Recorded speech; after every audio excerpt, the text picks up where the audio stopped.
पीसीओडीमुळे तुम्ही त्रासलेला आहात का? वजन कमी होत नाहीये, पाळी अनियमित येते आणि गर्भधारणेतही अडथळे येत आहेत का?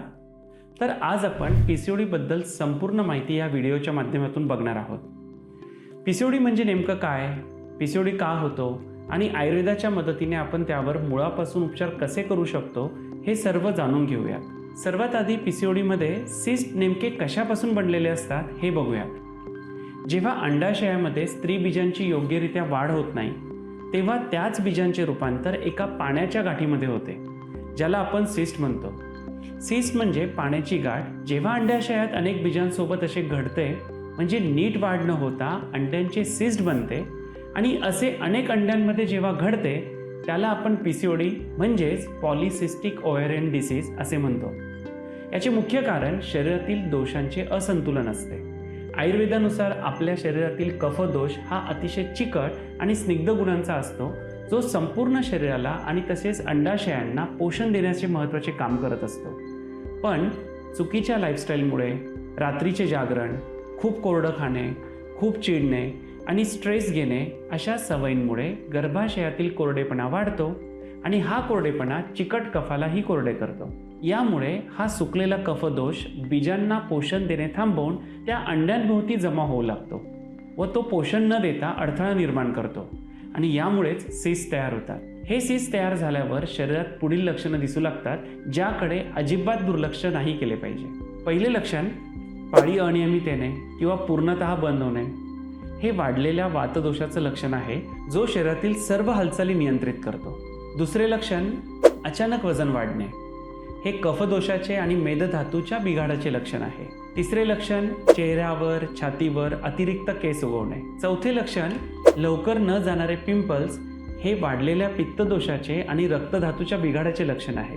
पाचवे आणि महत्त्वाचे लक्षण म्हणजे गर्भधारणेत अडचण येणे. 10 पैकी 2 स्त्रियांमध्ये आजही ही लक्षणे जाणवत आहेत. त्यामुळे सतर्क व्हा. लवकर निदान करणे हा सर्वात मोठा उपाय आहे. या सर्व लक्षणांमध्ये वजन वाढणे हे असं लक्षण आहे जे पीसीओडीला अजून गंभीर बनवते. चला समजून घेऊयात कसं. ज्या महिलांना पीसीओडी आहे त्यांच्यात वाढलेले वजन हे बिघडलेल्या पचनशक्ती आणि आममुळे होते. हे आम आणि अतिरिक्त कफदोष दोघे मिळून शरीरातील स्रोतसांना ब्लॉक करतात.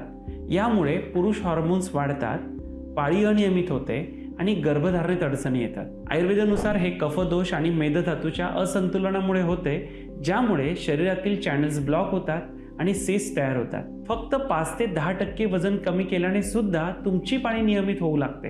हॉर्मोन संतुलित होतात आणि पुरळ तसेच नको असलेल्या केसांची वाढ सुद्धा कमी होते. वजन कमी करणे म्हणजे केवळ बारीक होणे नाही, तर पीसीओडीसाठी हे एक महत्त्वाचे शक्तिशाली औषध आहे. चला हे वजन कमी करण्यासाठी मी तुम्हाला 5 अत्यंत सोपे आणि प्रभावी नियम सांगतो. पीसीओडीमध्ये वजन कमी करणं अशक्य नाही.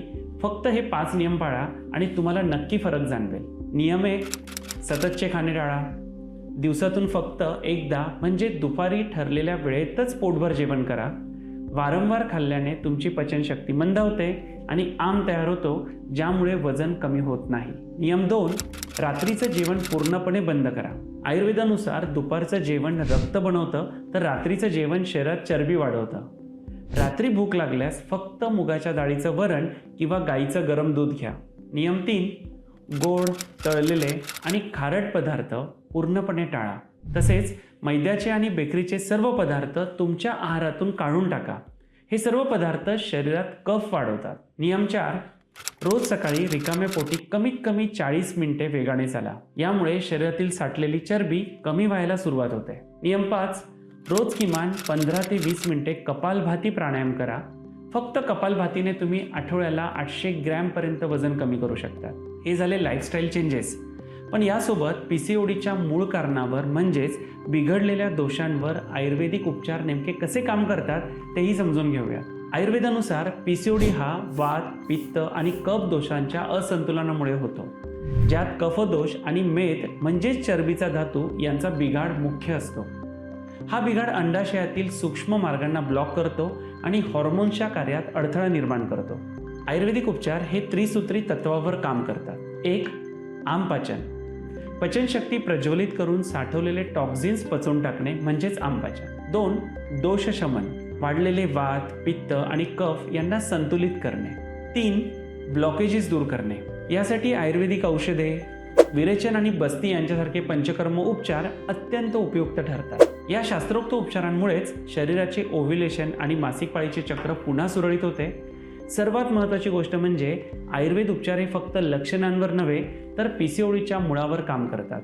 म्हणूनच लक्षात ठेवा, पीसीओडी ही केवळ हॉर्मोन्सची समस्या नाही तर तुमच्या संपूर्ण शरीरातील आणि जीवनशैलीतील असंतुलन आहे। यावर योग्य आणि मुळापासून उपचार करण्यासाठी आयुर्वेदिक उपचारांची निवड करणे हेच योग्य आहे। PCOD, low MH, menstrual disorders तसेच स्त्री पुरुष वंध्यत्व यांवर आयुर्वेदामध्ये खरोखर प्रभावी उपचार उपलब्ध आहेत का? अशी सखोल आणि विश्वासार्ह माहिती जाणून घेण्यासाठी आमच्या चॅनलला नक्की सबस्क्राईब करा। हा माहितीपूर्ण व्हिडिओ तुम्हाला आवडला असेल तर लाईक करा आणि आपल्या मित्रमैत्रिणींसोबत नक्कीच शेअर करा। तुम्हाला काही प्रश्न किंवा शंका असतील तर कॉमेंटमध्ये जरूर विचारा, आम्ही नक्की उत्तर देऊ। पुन्हा भेटूया पुढच्या व्हिडिओमध्ये। तोपर्यंत स्वतःची काळजी घ्या।